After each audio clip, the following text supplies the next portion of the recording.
Hello friends and welcome to our channel. आज हम देखेंगे एनसीईआरटी जो क्लास 7th है उसका साइंस का चैप्टर नंबर 3 जो है फाइबर टू फैब्रिक।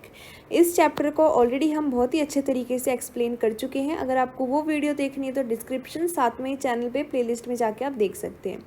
तो आज इस वीडियो के अंदर क्या करेंगे, जो चैप्टर नंबर 3 है ना आपका, उसका एनसीईआरटी जो सोल्यूशंस हैं उनको देखेंगे हम। बहुत ही आसान है ये। हम क्वेश्चन नंबर 1 से यहाँ पे स्टार्ट करेंगे और बहुत ही अच्छे तरीके से इसको समझते हुए चलेंगे।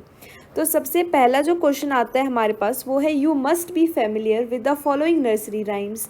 जब आप नर्सरी के अंदर थे ना तो आपने जो राइम्स पढ़ी थी, जो पोएम्स कह सकते हो पढ़ी थी, वो दो यहाँ पे दे रखी है। Baa baa black sheep have you any wool, Mary had a little lamb whose fleece was white as snow. ये दोनों ही आपने पक्का पढ़ी हुई होंगी, ठीक है। क्या पता किसी बच्चे को याद ना हो, लेकिन ये पढ़ी ज़रूर थी आपने, ठीक है। तो यहाँ पे ये जो दोनों हैं यहाँ पे हमें दे रखी है, इनके अकॉर्डिंग आपको आंसर करना है ये दो पार्ट्स को। तो पार्ट नंबर ए में पूछा है which part of the black sheep have wool. जो ब्लैक कलर की शीप होगी, ब्लैक कलर की जो आपके पास भेड़ होगी, उसके शरीर के कौन से पार्ट पे वुल यानी ऊन आपको मिलेगी।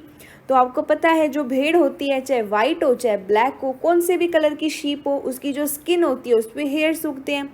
तो उसकी जो हेयरी स्किन होती है ना, उस पे हमें क्या मिलती है, वूल मिलती है, यानी कि ऊन मिलती है। तो इसका करेक्ट ऑप्शन हम ऑप्शन कह सकते हो या फिर कह सकते हो आंसर क्या होगा, हेयरी स्किन। नेक्स्ट पार्ट में दे रखा है what is meant by the white fleece of the lamp. जो लैम्प है उसके वाइट फ्लीस से आप क्या समझते हो।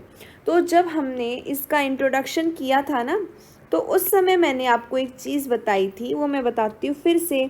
ये जो फ्लीस वर्ड दे रखा है इसका मतलब होता है हेयर्स। जो बाल होते हैं ना उनको हम कहते हैं फ्लीस, आप उसे सिंपली हेयर्स भी कहते हो।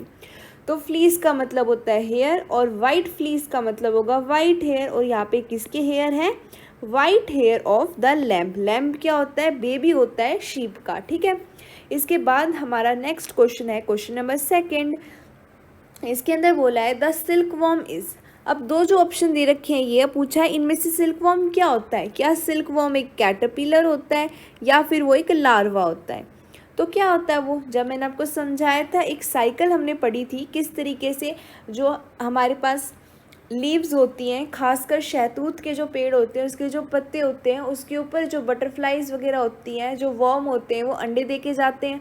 उसके बाद उनसे लार्वा बनते हैं। धीरे धीरे करके हमारे पास क्या होता है, कैटरपिलर तैयार होता है। बाद में वो क्या होता है, सिल्क वॉर्म के लिए वो कुकून के अंदर बंद हो जाता है और बाद में वो क्या करता है, वहाँ से सिल्क वॉर्म जो होता है वो बन के तैयार हो जाता है। तो हमने देखा था सिल्क वॉर्म तो कैटरपिलर भी बनता है एक बार और पहले लार्वा भी होता है। तो करेक्ट ऑप्शन होगा बोथ ए एंड बी, क्योंकि सिल्क वॉर्म एक समय पे कैटरपिलर भी था और एक समय पे लार्वा भी था। तो दोनों ही क्या है, करेक्ट है।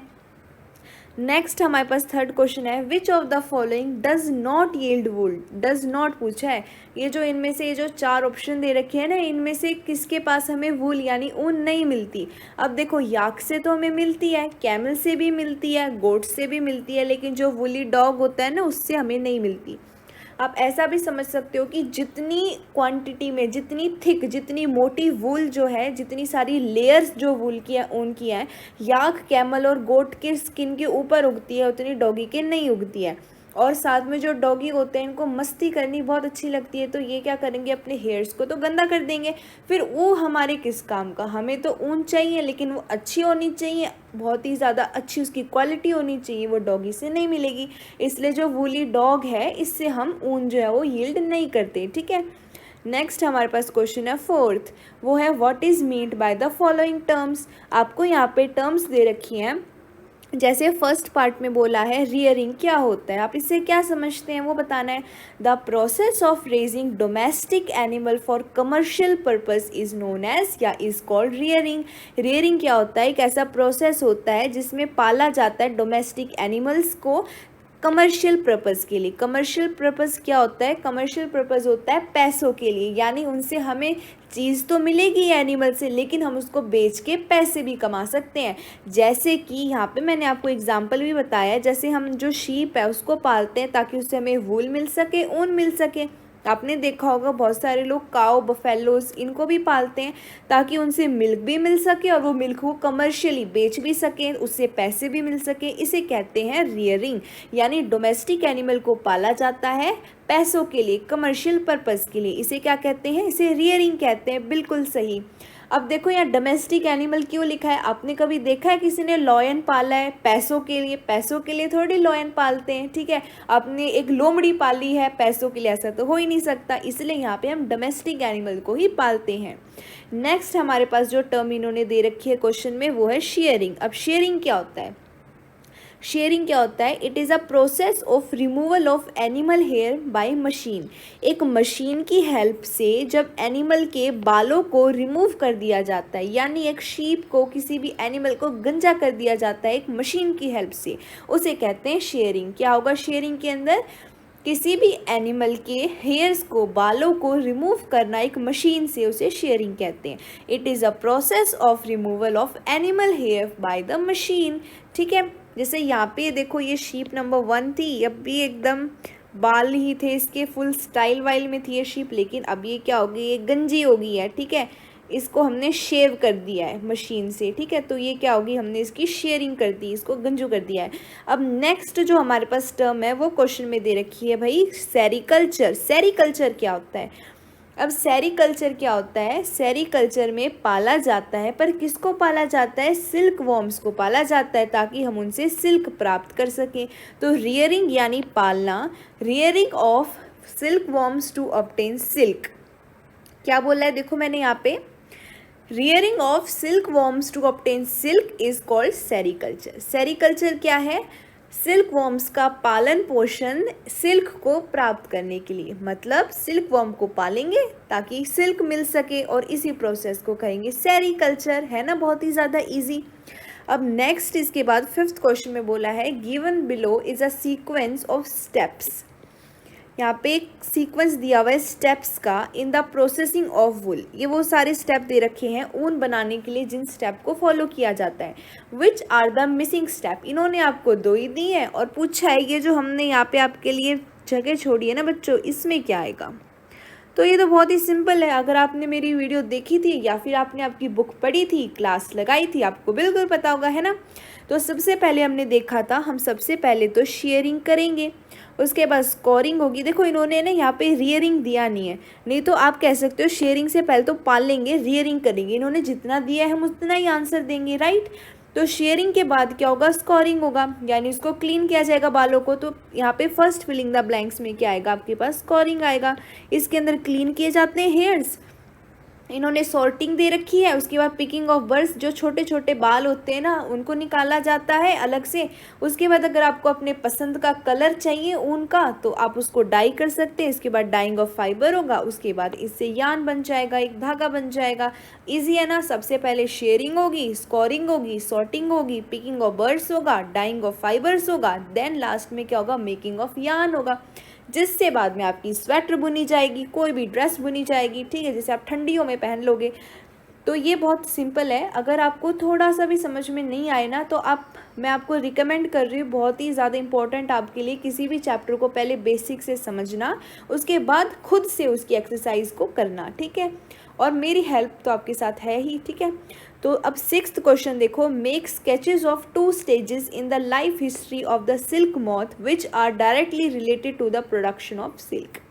आपको वो स्टेजेस बनाने हैं, वो 2 स्टेजेस बनाने हैं सिल्क वॉर्म की लाइफ हिस्ट्री के, जिनसे क्या होता है? प्रोडक्शन ऑफ सिल्क रिलेटेड होता है।